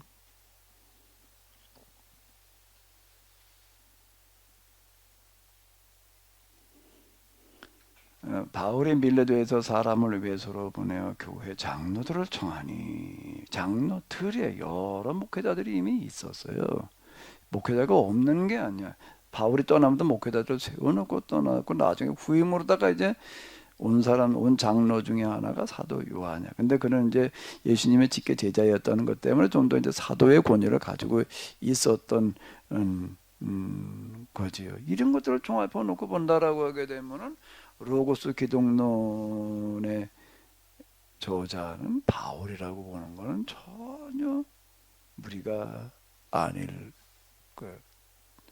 이건 사도 요한의 작품이라고 보기에는 대단히 어려운 얘기예요. 지금 우리가 어느 한 교회 이렇게 초빙보다 가지고 이미 좀 세워진 지 몇십 년 된 교회 가지고서는요, 거기 가지고 목회자가 아무리 어떤 사람이 가더라도 그냥 어느 날 자기 스타일을 확 바꿔놓는 건 굉장히 어려워요.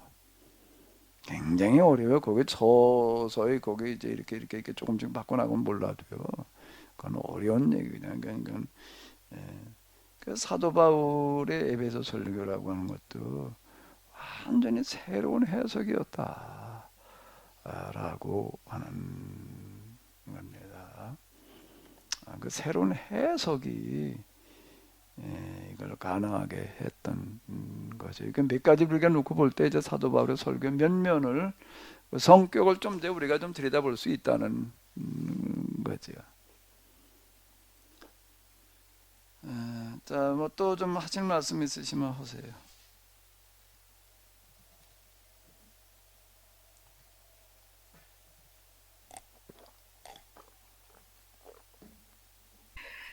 그 앞전 건데요. 그 이제 루터가 종교개혁한 것이 사실 절반의 종교개혁이라고 봐야 되잖아요. 근데 오늘 우리가보다 이제 박 목사님이 하시는 이 성경 해석이 절반의 종교개혁이 아닌 온전한 종교개혁을 하고 있는 게 아니냐, 이런 생각을 이제 해봤는데, 왜 그러냐면 여기 아까 그러니까 온 세상의 그 하나님 뭐 이렇게 이제 소개를 하는 거잖아요, 바울이. 그럴 때 이거는 이제 바벨론 포로지와 귀환 이후에 그 예언자들이 선포하는 게 만군의 여호와 또는 온 세상의 주인이신 여호와, 이렇게 이제 본래대로 돌아갔는데, 요게 헬라 시대를 거치면서 다시 또 축소돼서 유대인만의 하나님, 이런 이해했는데, 오늘 우리가 하나님 이해 또는 오늘 우리가 예수 그리스도를 이해하는 것이 유대인과 별반 다르지 않게 우리만의, 믿는 자만의 하나님으로 또다시 이제 축소시켜 놓고, 이것이 종교 개혁을 했어도 또 500년이 이어져 왔는데, 오늘 목사님이 하시고 있는 이야기가 본래 헤브라이즘으로 돌이키는 온 세상 모든 만물을 창조하시고 다스리시고 주관하시는 하나님으로 되돌리는 작업이 아닌가, 이런 생각을 했는데요. 목사님 어떻게 생각하시는지. 어떻게 생각해? 내가 맨날 그렇게 떠들지 뭐. 제가 이제 뭐 항상 늘 하는 얘기가 뭔가 하면, 현재 구속사 기독론, 구속사 구원론이라고 하는 거, 기독교 신학이라고 하는 거는, 기독교 교리는 이제 고대 이제 이 헬라 문화권에서 만들어진 산물이고 유럽 사람들한테는 별 불편이 없었어요. 그 사람들에게는 헬라 문화가 서양 문화의 제일 중요한 기초이기 때문에 헬라 문화가요. 헬라 문화가 지금 서양 문화의 기반이자 그러니까 그 헬라 문화를 기반으로 하는 해석에 대해서 불편 없이 그냥 듣는 거예요. 근데 우리는 서양 사람이 아니잖아. 헬라 문화권이 아니잖아. 우리 동양 문화권이란 말이에요.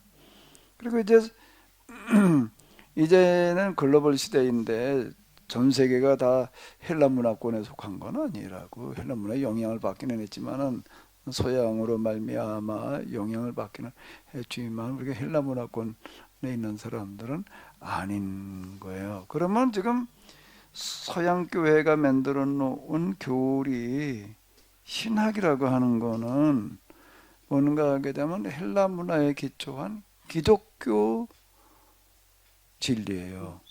다시 바꾸고 얘기를 하면 기독교인만 아멘 할 수 있는 진리야. 일반인들은 그걸 받아들이기가 굉장히 어려워요.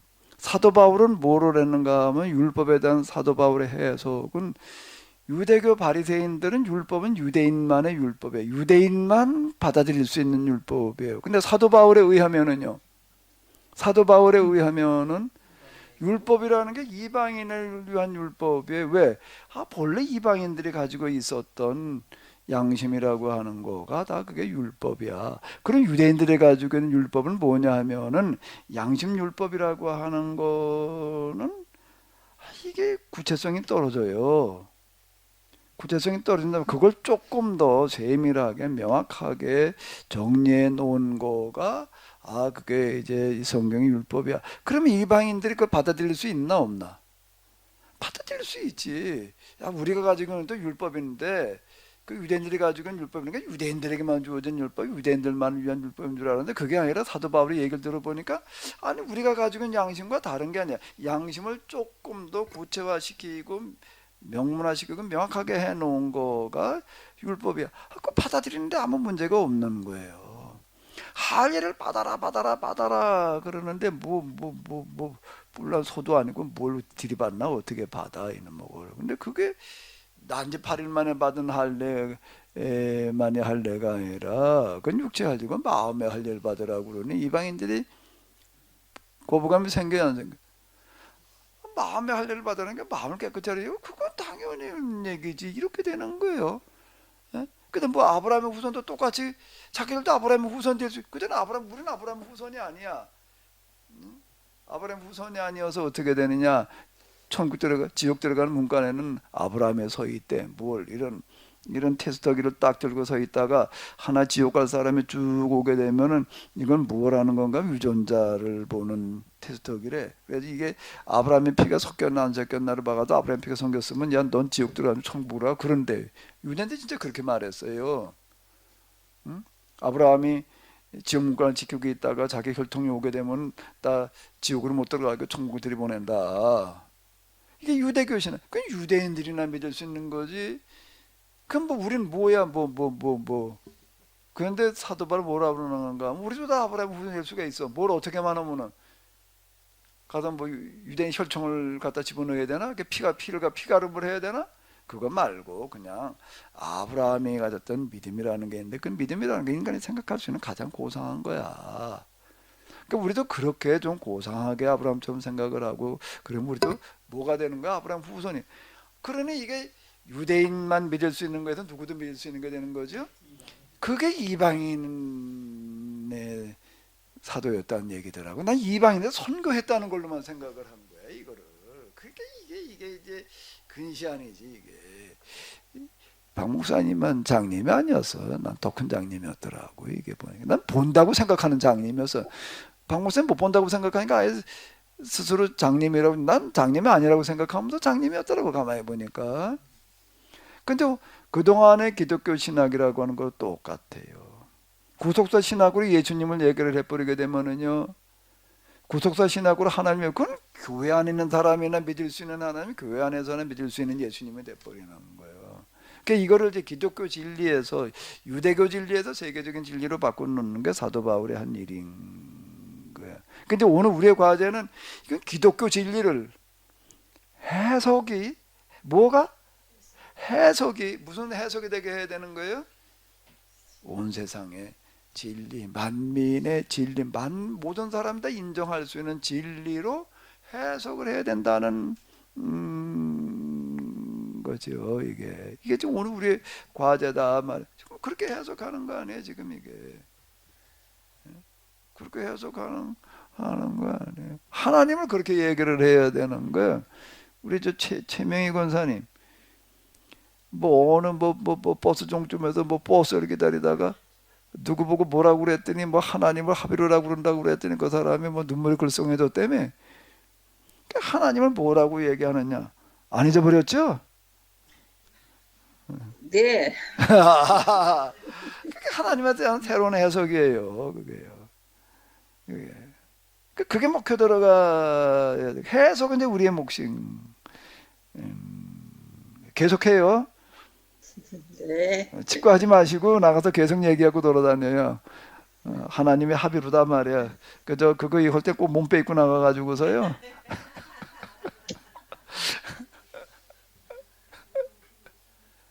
누구? 오정생 목사님 뭐라고? 손 드셨다고? 그렇구나. 손을 드셨구나. 미안합니다. 못 봤어요. 예, 말씀하세요. 손 드신.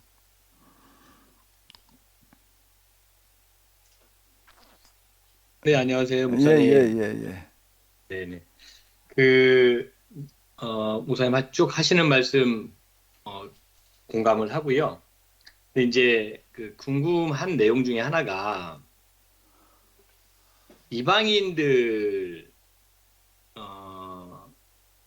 이방인들하고 또 유대적 그리스도인들, 그러니까 유대적 그리스도인들은 기본적으로 유대인이나 유대교에 대한 어떤 그런 사전 지식들이 충분히 있었을 테니까, 그런데 이제 이방인들이 유대교인이 되고 싶어 하는 어떤 간절함이 있었겠다. 그렇기 때문에 그 문턱을 넘지 못할 때에 바울이 그 문턱을 넘을 수 있는 길이 마음의 할례요, 그리고 또 율법은 양심이다라고 이제 이렇게 설명을 해줘서 그 문턱을 깎은 거 아닐까라는 생각이 드는데, 이제 그렇게 된다면 기본적으로 이방인들도 유대교인이 되고 싶어 하는 그러한 계기가 있었을 것이고, 네. 그렇다면 반대로 얘기해 보면은 유대인들은 그 누가 보더라도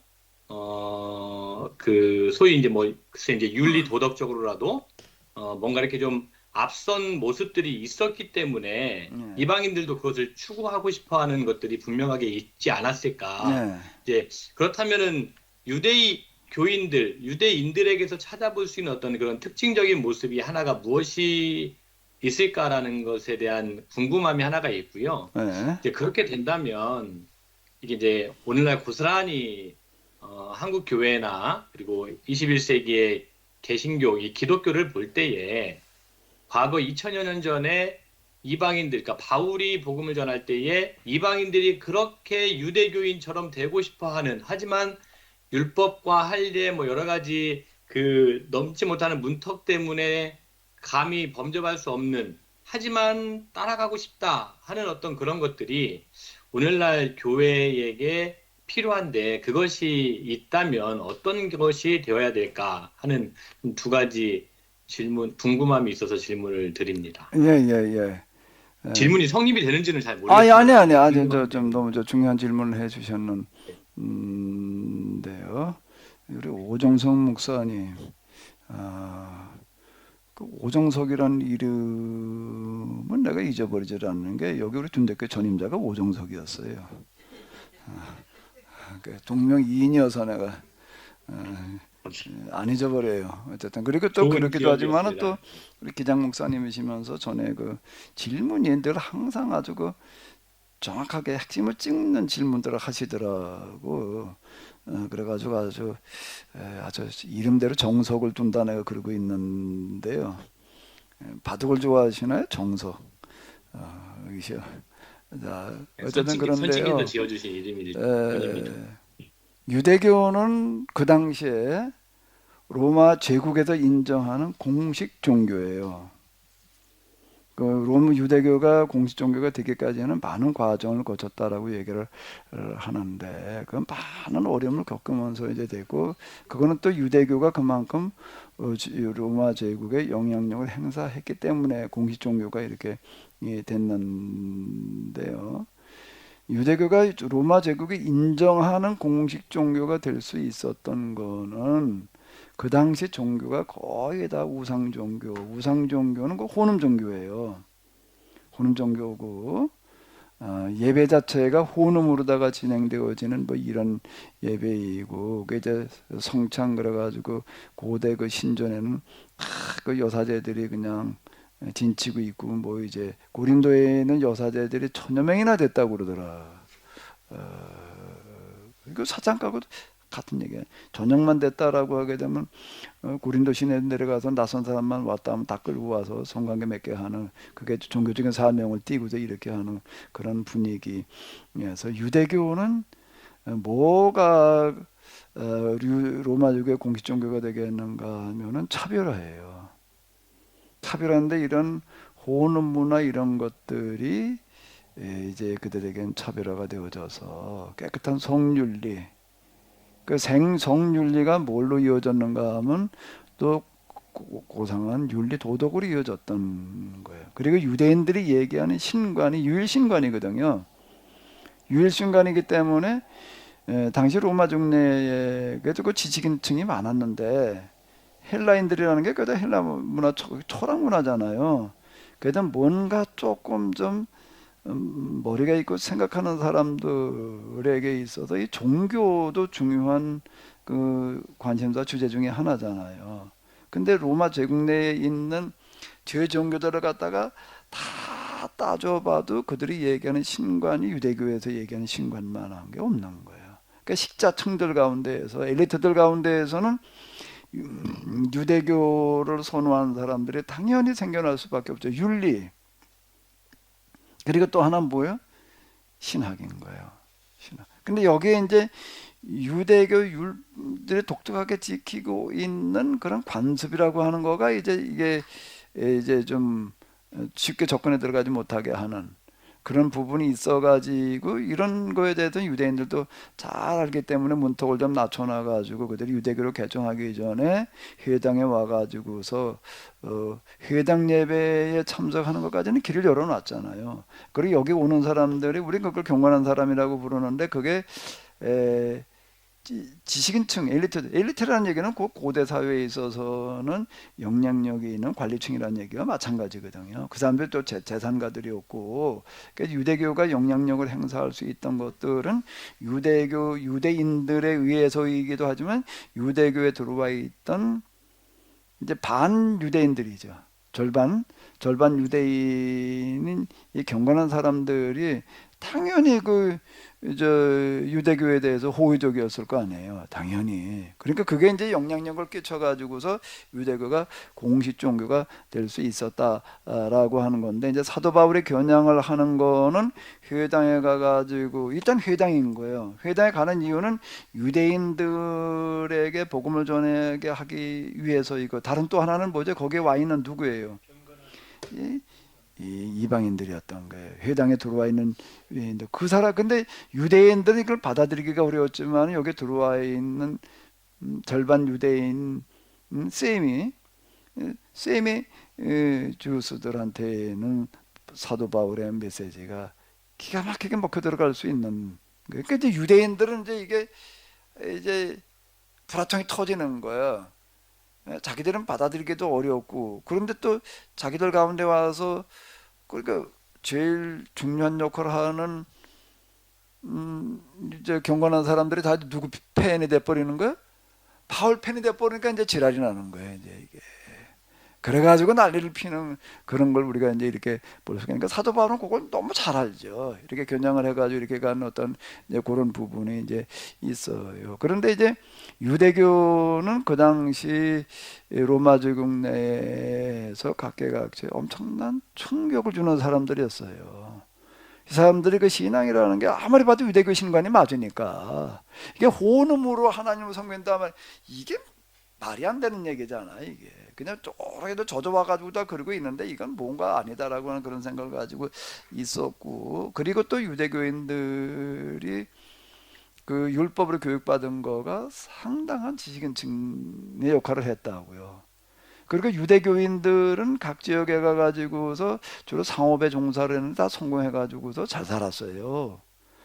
그런 것들이 이제 일반인들에게 상당히 충격적으로 다가가서 유대교를 너무나 잘 알게 공식 종교가 됐으니까 로마 제국 내에서. 그런데 오늘 우리 교회가 기독교가 그러면 이제 과연 그 당시 유대교가 로마 제국 내에서 시민들에게 각인이 되었던 것 같은 그런 충격으로 다가가고 있는가요? 우리는 실패한 거예요. 오늘 딴 나라 말고 우리나라에도 교회가 일반인들한테 그렇게 비춰지나? 아니죠. 이게 뭐 지금 우리 코로나 이후 또 쓰레기로 전락을 해버렸잖아. 이게요. 이런 부분에서 지금 우리는 사실 실패했다. 이런 부분에서 이렇게 봐야 될 거고요. 단 하나. 그나마 그래도 우리가 좀 이렇게 뭘 어떻게 건져보려고 한다라고 하게 되면은 기독교, 특히 개신교가 숫자 면에서 세계 최대의 종단이 되어져 있다라고 하는 것과, 그리고 일반인들은 잘 구분이 안 되지만은 조금 좀 그래도 먹물 먹은 사람들이 종교를 찾는다라고 한다면은, 종교가 중요하다게 믿을 만한 종교를 찾는다라고 얘기를 할 때에는 종교는 하나님을 믿는 거잖아요. 종교는 하나님을 믿는 건데 유일한 종교, 그래도 생각이 있는 지식인들이 찾는 종교라고 한다면은 하등 종교는 아니고, 그러니까 사회학자들이 구분하는 건데 하등 종교, 고등 종교 이렇게 얘기를 할 때 하등 종교는 아니잖아요. 미신이야, 미신. 미신은 아니고 그래도 종교다운 종교를 찾으려고 할 때에는 기독교 이외에는 이제는 없다는 거예요. 불교는 종교가 아니에요, 엄밀한 의미에서. 예? 그건 철학이지. 그러니까 불교 철학이라고 그러지 불교 신학이라고 부르지는 않는다. 유교는 중국에 뿌리를 두고 있다라고 이렇게 알려져 있는데 유교도 종교가 아니에요. 유교는 뭐예요? 윤리, 도덕, 윤리의 종교이지. 예?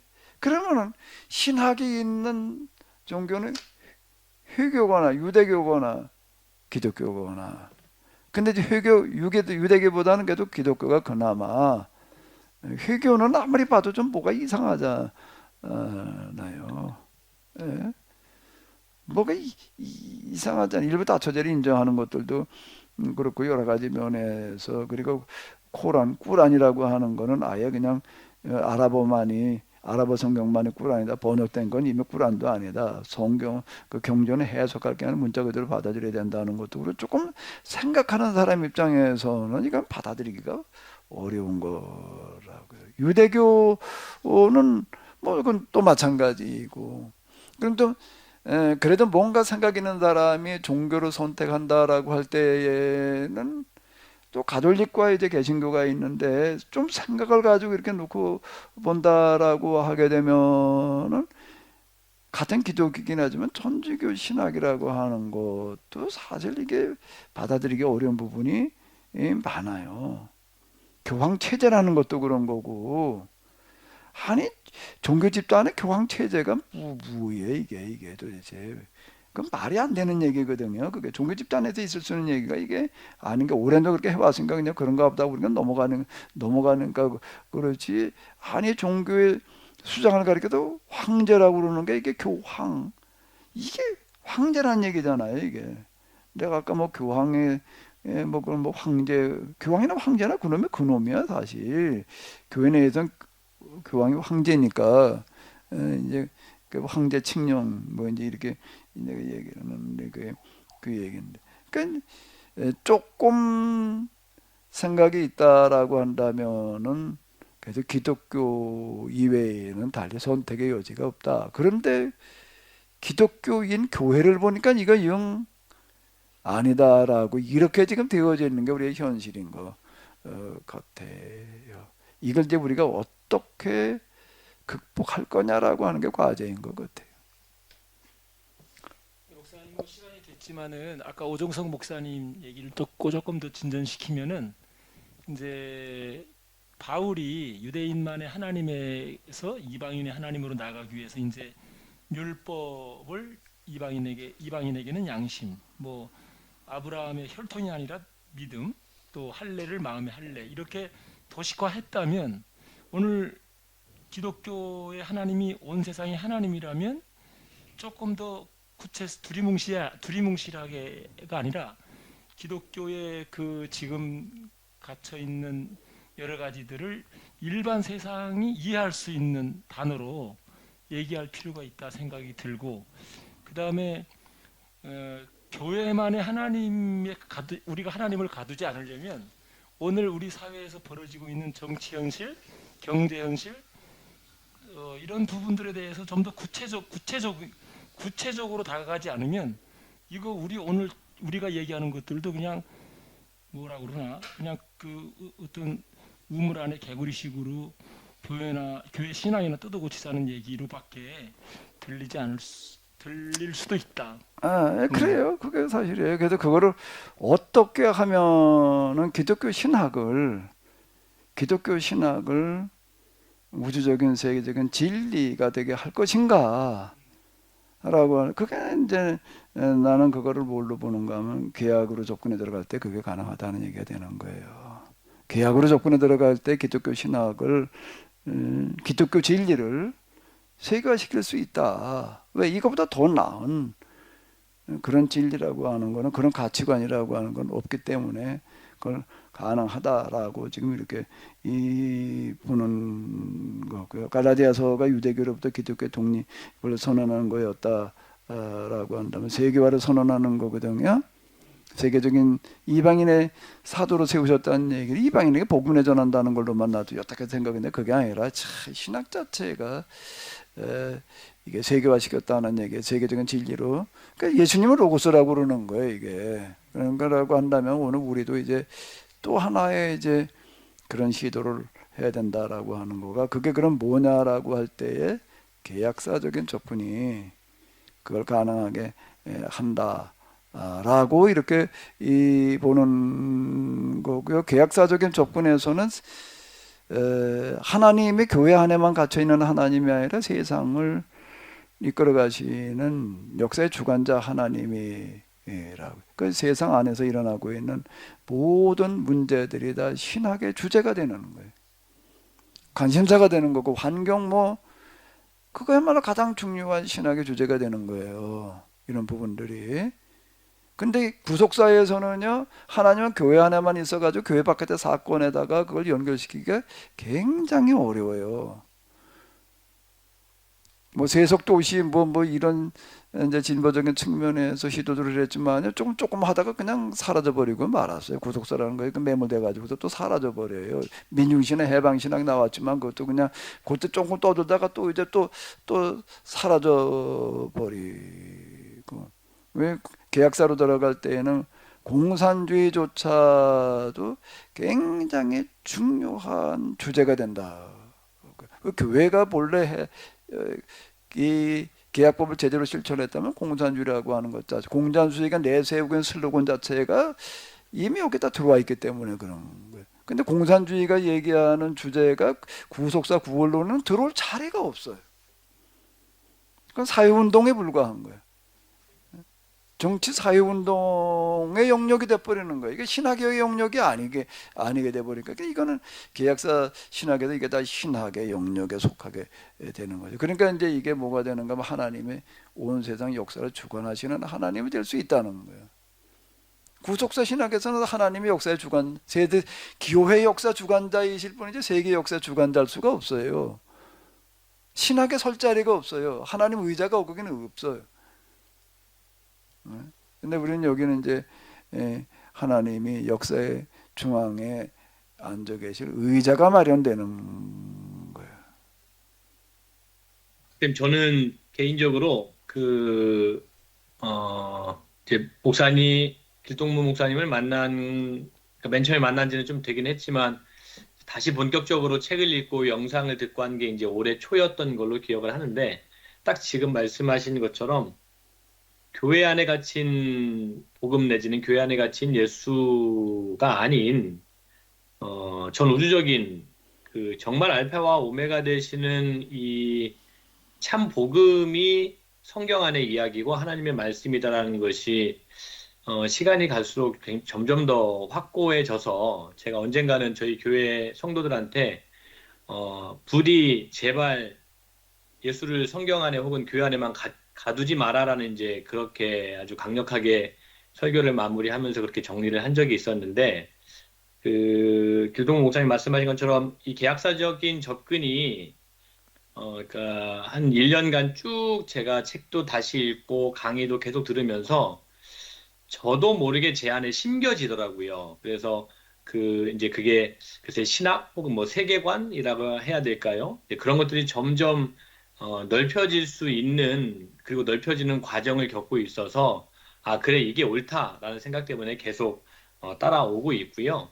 그 가운데 하나가 창출레민신 율법서 강의하시는 내용이 저에게는 굉장히 고무적으로 많이 다가왔습니다. 그래서 그 율법서에서 이야기하는 것만 정말 제대로 이해를 한다면, 그리고 교회나 성도들도 율법서에 대한 내용만 제대로 이해한다면, 기존의 교회 틀 안에 가둬버린 하나님, 틀 안에 가둬버린 어떤 예수님, 복음 이런 것들을 훨씬 더 폭넓게 볼 수 있는 그런 시각이 열릴 수 있겠다, 이렇게 생각을 해서 지금도 계속 율법서를 공부하고 있는 중이기는 합니다. 근데 마지막으로 한 가지만, 이제 끝나긴 했는데, 제가 질문은 뭐 이건 바쁘신 약간 분은 좀, 나가셔도 되고요. 네네. 네, 내용하고는 약간 좀 다른 질문인데요. 제가 예전에 목사님 음성에 있는 곳에서 아마 케노시스 교인들하고 같이 어떤 이 장로님께서 진행하시면서 수련회를 최근에 진행한 적이 있었잖아요. 그 가운데에 이 장로님께서 추천해 주신 책이 있습니다. 아마 제 기억으로는 아마 하나님을 만나는 사람들이었나? 뭐 하나 예, 소개한 게 있어요. 네네. 혹시 그래서 저도 이제 그 책을 막 부랴부랴 찾아봤는데 없어가지고 혹시 찾으셨나 여쭤보려고 좀. 예, 내가 저 소개하신 분한테 한번 좀 물어볼게요. 그 책을 좀 예, 그래서 구해야느냐. 그 예, 제목으로 한번 막 좀 찾아봤는데 물어볼게요. 없어가지고요. 그냥 예. 나도 잊어버리고 있었는데 그거 뭔가 좀 나도 한번 더 들여다봐야 되겠다 그런데 잊어버리고 있었는데 좀 기억을 되살려줘서 고맙고요.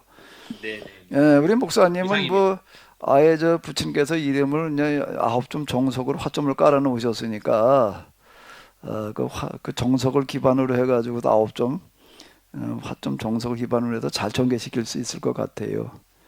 자, 기대할게요, 오 목사님.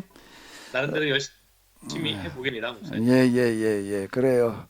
예, 좀 시간이 지났기 때문에 이제 뭐 끝내야 될 것 같은데 그래도 꼭 좀 더 하시고 싶은 얘기가 있다면은. 목사님께 숙제를 하나 드릴게요. 개혁의 관점에서 2023년에 신론, 기독론, 경제론, 선교론 이런 책을 한번 좀 부탁드립니다.